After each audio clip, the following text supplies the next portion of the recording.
పెద్ద విజయంగా కూడా భావించాలి. నేను ఎందుకు ఈ మాట చెప్తున్నానంటే, మనం విజయంగా భావించకపోతే ప్రజల్లో విశ్వాసాన్ని కలిగించాలి. మళ్ళీ పోరాటం చేయాలన్నా కూడా ప్రజలకి ఇప్పుడు సాధించిన విజయాన్ని విజయంగా మనం చూపెట్టాల్సిన అవసరం ఉన్నది. అది జరగకపోతే మళ్ళీ మరింత దీనికి పోతాం. ఇదొక అంశం. వాస్తవం కూడా ఏంటంటే, వాళ్ళు చేయని ప్రయత్నం లేదు.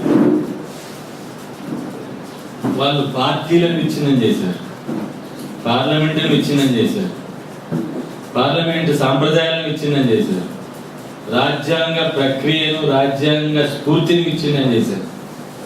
చివరికి ఒక మానవత్వాన్ని విధ్వంసం చేశారు.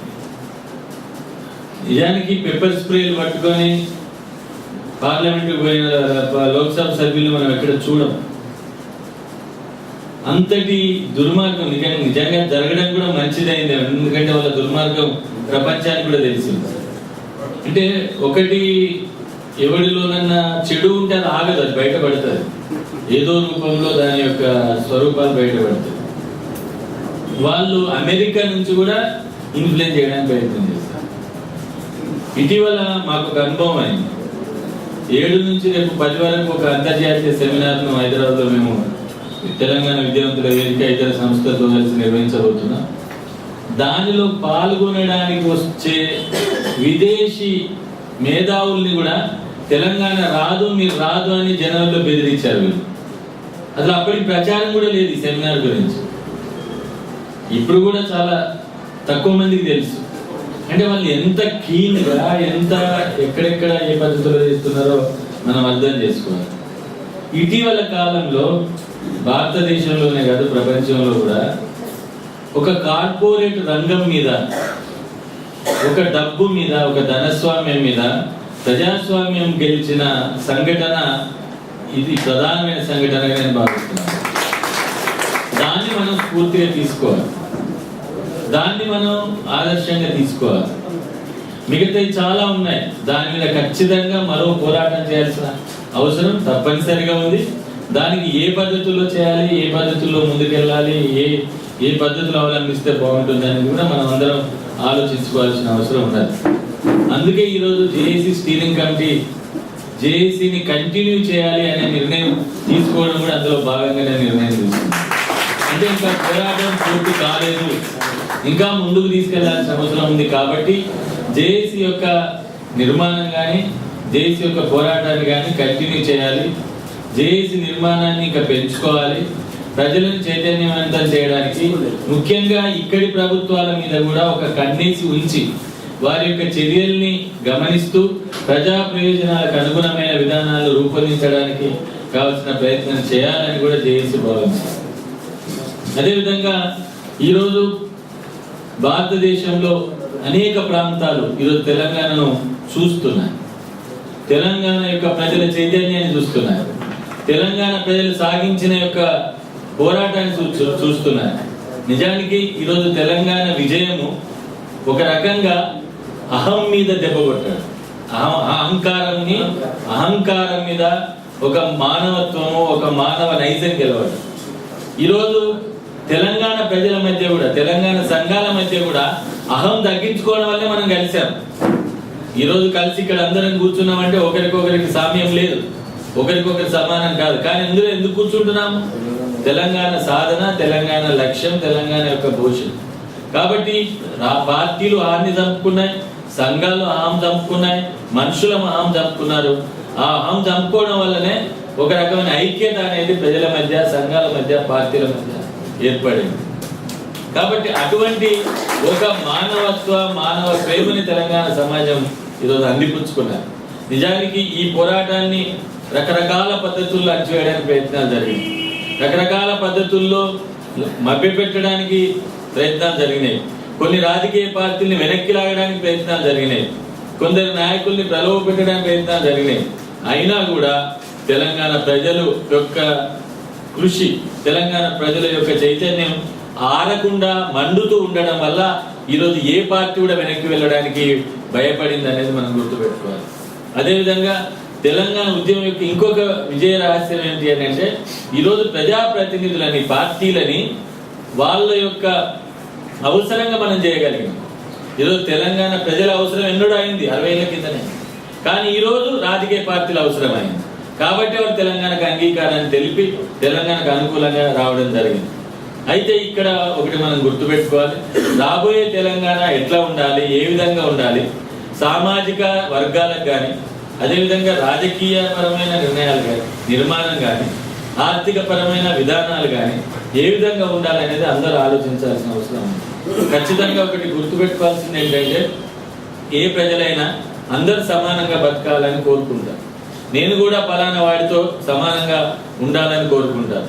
మనిషిని మనిషిగా చూడాలని మనం కోరుకుంటాం. అటువంటి సమాజాన్ని నిర్మించడానికి కావలసిన ఒక సామాజిక న్యాయాన్ని, ఒక సామాజిక చైతన్యాన్ని అందించాల్సిన అవసరం ఉంది అనేది నేను అభిప్రాయపడుతున్నాను. ఈ పోరాటం ఒక 4 శక్తుల మీద ఆధారపడి జరిగిందని. ఒకటి, అంబేద్కర్ అందించిన ఆర్టికల్ 3 రాజ్యాంగ స్ఫూర్తి.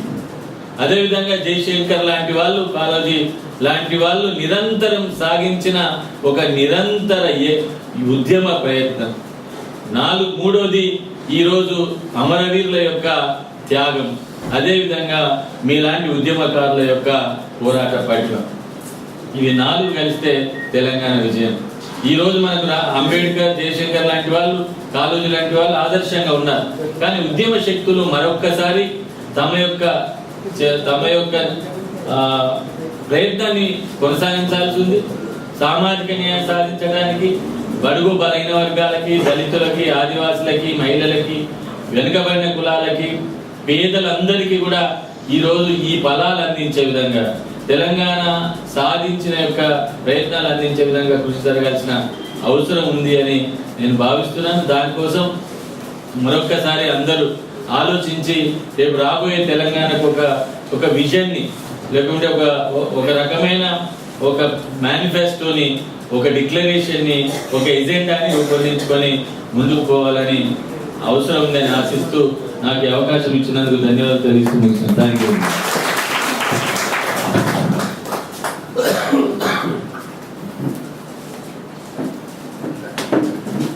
లక్ష్మి గారు, మల్లెపల్లి లక్ష్మి గారు జేఏసీలో ముందు భాగాన ఉంటూ అందరినీ ఉద్యమ పంతా వైపు నడిపించి ఈరోజు తెలంగాణ రాష్ట్ర సాధనలో వారి పాత్ర చాలా గొప్పది. మంచి స్ఫూర్తిదాయకమైనటువంటి స్పీచ్ ఇచ్చారు. ఇప్పుడు సామాజిక తెలంగాణతో పాటు అన్ని వర్గాలకు న్యాయం జరగాల్సినటువంటి తెలంగాణతో పాటు అవినీతి రహిత తెలంగాణ రాష్ట్రాన్ని కూడా మనం సాధించాల్సినటువంటి బాధ్యత ప్రతి ఒక్కరిపైన ఉంటుంది. ఇప్పుడు సయ్యద్ ఇనాం రహమాన్ గారిని మాట్లాడాల్సిందిగా కోరుతున్నాను sir.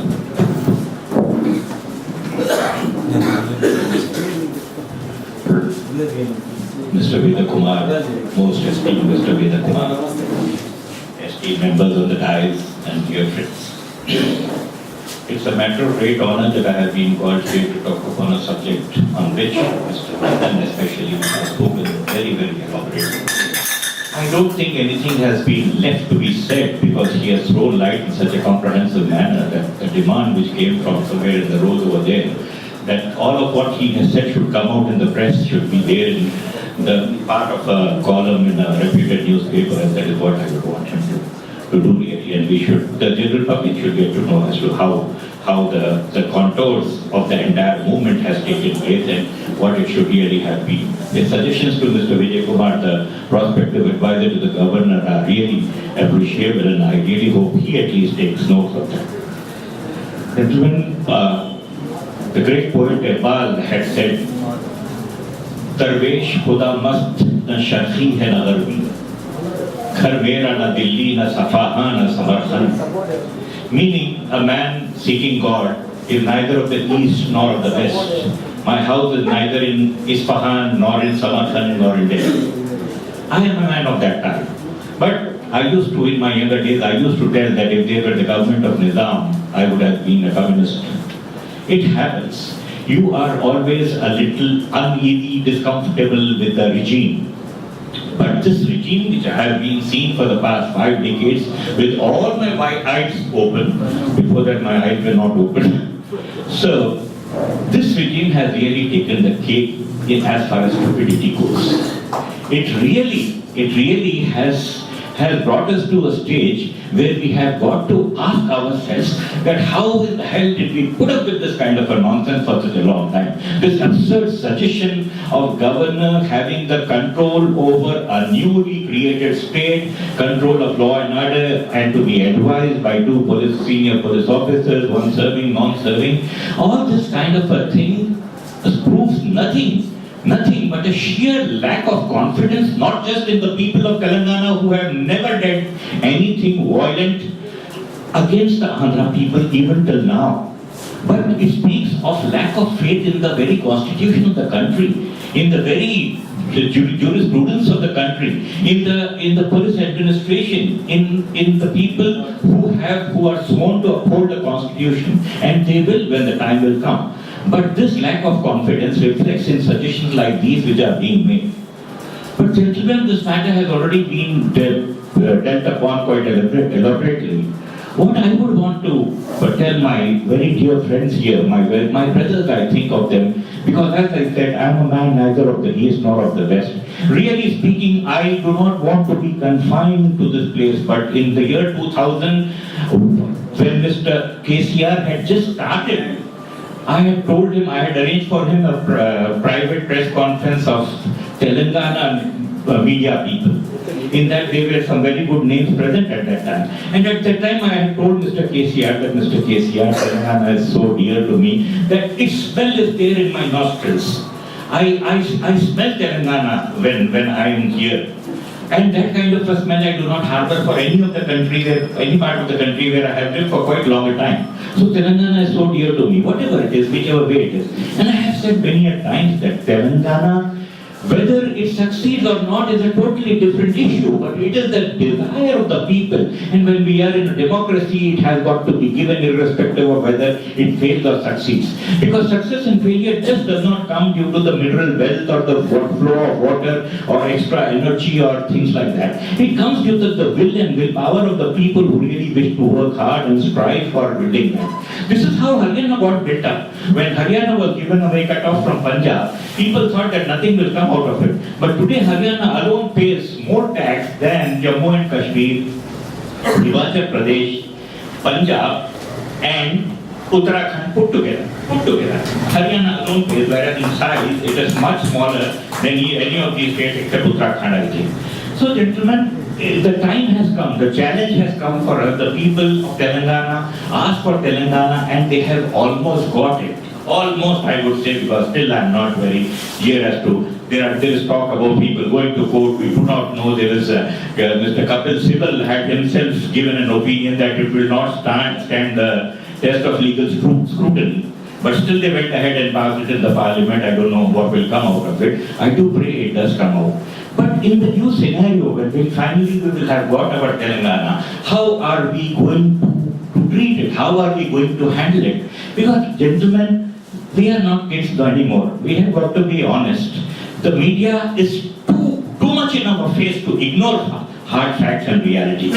Now it is not like earlier days when anything would have been said, the news would have been blocked, the blocked news would remain blocked, and whatever the news which you wanted to pass off got passed off, and you really got the country, you got the region, you got the state, you got everything due to a lot of misinformation also which came to your end, disinformation which also came to your end. But at that time we did not have the education and knowledge and awareness to understand as to what was the disinformation and what was the misinformation. But today, my dear sirs, every information is before day. Some gentleman here, Mr. I have nothing against him.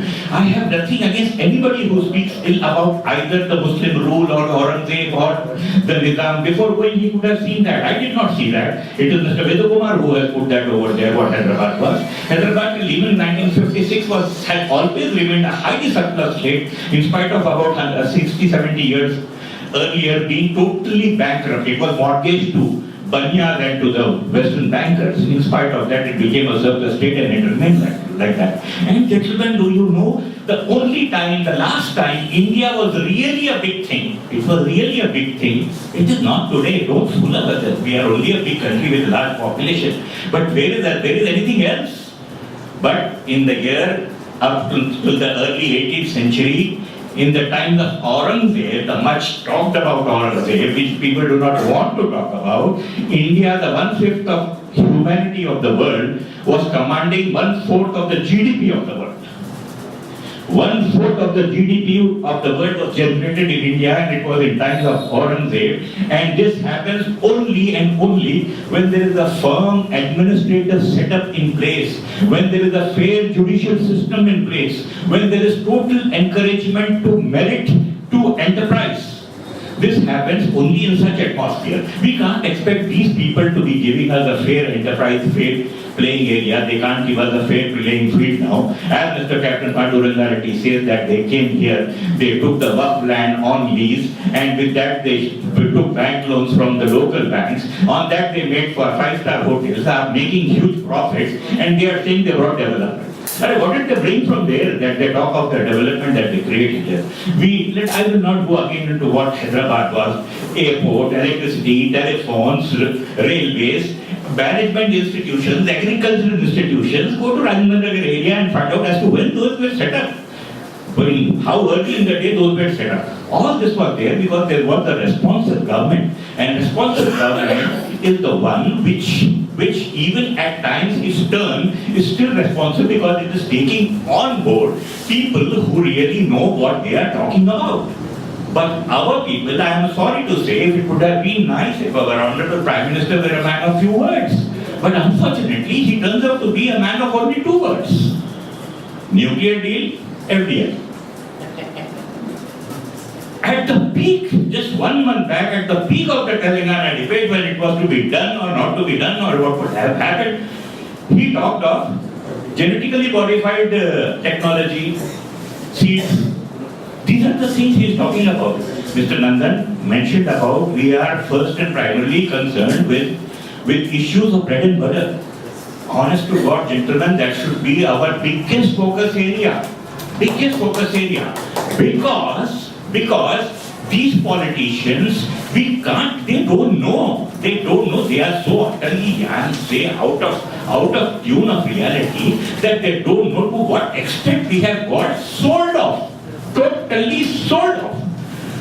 None other than Mr. Modi, who was so much against foreign direct investment in retail, he's telling his people, his own constituency, especially the Banya constituency, don't be afraid of competition. Match up to them. That is not the issue. It is not a fair competition at all. This competition is laden with innumerable twists and turns which we do not comprehend at that time. And by the time you realize, you come into a situation where Andhra Pradesh state, a big state of 8 and 9 crore people, is not credit-worthy rated by who? By the most credit giving hungry people. IMF and World Bank, they think India is not, Andhra Pradesh is not credit worthy. So these people have brought us to that stage. And if that is the state, then the poor man is really going to languish in absolute poverty if we do not realize and wake up to this kind of a situation. So gentlemen, I would say, as a Muslim, I would not want us to still be stuck up with that silly idiom about Nizam ka zulm, British ka zulm. British ka zulm, we were all lucky enough not to have seen at all. The Telangana people should be most happy that they did not even get a whiff of British rule. Exactly. It was our own rule. And gentlemen, I would exhort you all to go into that book which says extremist activity in the state of Andhra Pradesh from earliest times, that is 1770. You would be shocked to know that all the movements, all the uprisings in the local area were not against the Nizam's government or against the British, but were strictly against the local people who had cornered vast tracts of lands of the villages to their own self. It did not happen simply. Some slowly, 3,000 acres of land in one village, 5 families owning 2,500 acres, 2 families owning 1,500 acres from there. This all happens because of a lot of injustice and a lot of malpractice takes place. And at the local level, only the local people are responsible for that. And that is what happened from 1770 to even to the present times, to the recent times. So let not that happen. As far as Muslims are concerned, it was a And it's a perception amongst people that Muslims have not really supported Telangana wholeheartedly. I told you, I and people like me have wholeheartedly supported it because we say it is the desire of the people, irrespective of whether what I get out of it. And I have said publicly that I have never been discriminated by the Andhra people as a Muslim, but I have seen Andhra people discriminating Telangana Telugus. I have seen that and I have hated that. I have protested that. In And this 69, first guy was a Muslim. Oh yes, most certainly. Most certainly. So gentlemen, finally before concluding, I would want you to take one more thing into account, and that is that apart from this demon of corporatization of the countries, which is going on at a very feverish pace, we have got to be alert about our own corporates, which are gobbling up all our natural resources and all our national assets. To that also we have got to be. If our party is talking about Ambani, it is really very bad that we are all not talking about it, because we are not any less educated than him. And we are duty bound to be talking about as to how in the hell is somebody growing rich by leaps and bounds, and there is no limit to that. And as far as Muslims go, let me tell you that in our quiet way, we have always sacrificed for the country, even for Telangana. We were the underdogs, we never got properly represented, we never got properly propagated by the people. It should have been. Every friend of mine here is morally bound to appreciate the contribution of the Muslim, but due to ignorance, if that is not being done, let it be so. But a Muslim contribution is enormous. So much so, gentlemen, that the latest report is that the Telangana bill finally got passed when again a very unholy compromise was done about the prevention of communal violence bill.